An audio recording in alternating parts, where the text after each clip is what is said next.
Rhys Clarke, retiree, how's that sound? Pretty good actually. I'm looking forward to it. I think body's took a few knocks over the years, and I think it's probably the right time now. So looking forward to getting stuck into the coaching side of things with the reserves and helping out with the first team. We'll come on to what's next in a second, but when did you make the decision? Was there a moment where you were like, you know what, I've got to go now, got to finish it? It's probably been something I've been thinking about for a while. I think the pull of coming back and having one more year here was absolutely massive, and halfway through pre-season I thought my body felt alright, played the pre-season games, done alright, but when we got into the league games I'm just not the same player that I was, and I just think it was a bit unfair on myself and the club to kind of try and see the year out. I just thought it would probably be the best for everyone, myself and the club, if we just called it a day and concentrate on other aspects of the game. How honest does a player have to be with themselves to tell them that? Because that's, you've done this for so many years. It must have been a difficult thing to tell yourself and then tell other people about. Yeah, to be honest, I'd like to think I'm a pretty honest bloke, and a few of the lads would say that as well, and I just think I just knew that I wasn't playing at the same level as I had done in the past, and I didn't feel as if I was bringing much to the team anymore like I had done in the past, and it was probably the best thing for everyone, like I've said, and we've got some good young kids coming through, and I just think now's the time for them to take over. I mean, it was a tough decision, don't get us wrong, it's not something that I just thought, right out of the blue I'm going to do it. Just when you look back at your performances and realise that you're not performing like you used to, and I just didn't want to be one of those players that kind of limped over the finish line. I just thought, look, call it a day, you've had a good few years, you've enjoyed yourself, now it's time to move on to the next chapter and let the young kids come through. So what's the last few days been like since you kind of announced the retirement? I was checking out your Facebook, your Twitter, etc., and it was going a bit mental. Yeah, I've had 1,000,001 messages, mainly some of the lads taking the mick, to be honest, but it's about time, that's what I keep getting. But no, it's been good. I had a few lovely messages. It's nice to see the messages from lads that I've played with at various different clubs, some lads from all around the world, so that was pretty good. I've had a few nice texts as well that weren't out in the open, someone's from ex-coaches and stuff like that. That's been quite nice. So what was the York game like then, knowing that was the case? Bit of a weird one really, because obviously I'd made the decision before the game and I'd spoke to Chris about it, and we would agree that we'd have one more game, mainly due to the squad not having the loan signings and stuff like that, so it was a perfect opportunity to have one more game. So in the lead up to the game it was kind of just, I couldn't stop thinking about it, to be honest, and I thought I was going to be like pretty emotional on the day, but I wasn't, which was weird. So I think that kind of confirmed that it's probably the right decision. And I just went out there and I thought we had a good crack at them, to be fair. It was probably one of the better performances that we've had this year, and it just proves that if you're all mucking in for each other, you're going to run teams close. I mean, we nearly got it at the end there. Maybe I should have passed it out the back, but I went for a bit of glory for a kick for myself. But yeah, look, like any other day that might have bounced up, we might have scored, but it was a good game, and we've got a good squad here. We just need to push on, and I think when we run good teams close, it gives you the confidence to know that you can get in these games and you can get the wins. So when the full-time whistle goes, can you remember what was kind of going through your mind at that time? Did it hit you that was it? You're not going to be playing another game of semi-pro rugby again? Yeah, so I suppose the final whistle went. I was over the far side and I was kind of just head and hands a little bit. Yeah. So I was by myself and it was quite nice, and then I walked across to the sideline and all the lads were there, patting us on the back and stuff, and then I see me missus and me kids, and when the kids came on the pitch, obviously I was a bit choked a little bit then when they came on. But that was quite a nice thing for us. I mean, started off as a young lad, no wife, no kids, and then you finish off with a wife, 2 kids, and they're all at the game, and it was lovely. And then fair play to the York lads. I know I played there many moons ago, and I know a few of their players to give us like a bit of a guard of honour on the way off, which was a nice touch of them. So no, it was a lovely day all around, and can't complain. It would have been great to get the win on the last game, but these things happen. I was going to say, reflecting on your career as a whole, what's the journey been like? Not just Rhys Clarke, the rugby league player, but Rhys Clarke, the person that's developed throughout rugby league as well. Been a long one.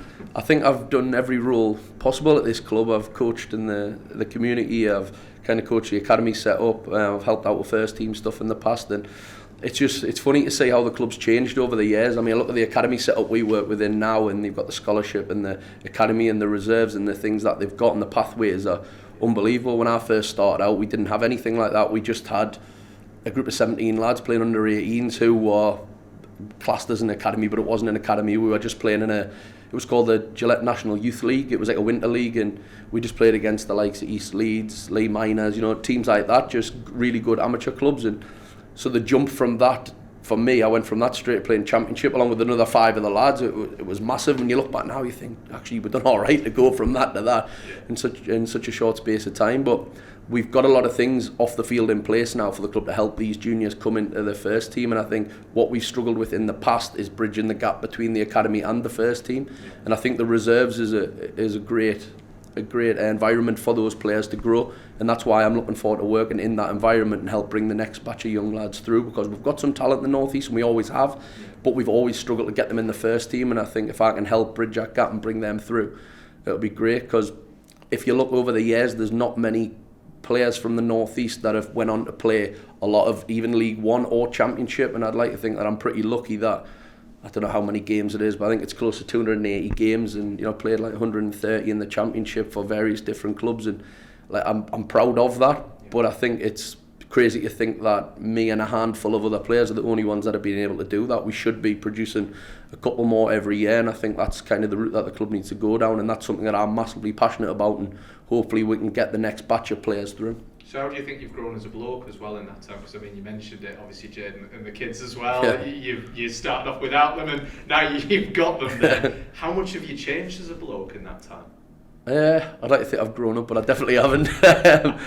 No, I think you grow up over time, and obviously like we've been on a few nights out with the lads now, and it gets to like 11:30 and I'm like, right, you can kick on, I'm going home. But every now and again I try to stay out a bit longer, but with stuff like that, I think you just get older and things change. I mean, I remember it literally feels like 2 minutes ago when I was looking around at the older blokes going, why are they not coming out tonight? And then you think, and I'm looking thinking now, right, that's why they never come out. But I think I've grown that aspect, and I think I've become a good leader over my time. I think obviously I've been here when the club's been through all sorts, and someone's had to try and step up, and I've always tried to step up, voice my opinion, and try and make the lads feel comfortable who are coming in as well. So I think I've been pretty decent at that aspect of the game. So 280 games roughly. What moments really stand out for you? Because you've had some pretty good moments in your career. We've had some good ones, to be fair. Like, I think when people think of Gateshead Thunder, Newcastle Thunder, I think it's always been doom and gloom, but it really hasn't. We've had some good times, and look, we haven't nailed it on or off the pitch completely, but it hasn't always been down. There's been some good upsides as well. I remember one of my first game, my debut was in a pre-season game against Castleford Tigers on a Boxing Day. That was my first pre-season I'd done with the team, and I was only a young kid. I was like 16 at the time, maybe just turned 17. And I remember Chris Hood was the coach at the time, and he pulled us in the office and was saying, "Oh, you're not going to be on the bench this week." And I was like a bit disappointed, because I thought, pre-season, I thought I'd get a crack. And he went, "Oh, because you're starting." And I remember sitting and kind of just went like, didn't really know what to think. And then we went down there and Cass had a full squad out as well. It wasn't like it was an academy team or anything like that, but so that always stands out. I think one of my first nighttime games under the floodlights, we played Sheffield at Gateshead Stadium. It was when we used to have the Thursday night games on Sky and Premier Sport and stuff like that, and the crowd was good then. I remember coming off the bench then. I think because I was a young kid coming through, you got a bit of a roar when you were coming on, like little things like that. And then obviously I've played for other clubs, the Whitehaven, Workington, Derbies. I've played for both teams on either side, and they are crazy. Like, because the grounds are quite small and compact, but they pack it with thousands of fans. Like the noise they make, just unbelievable.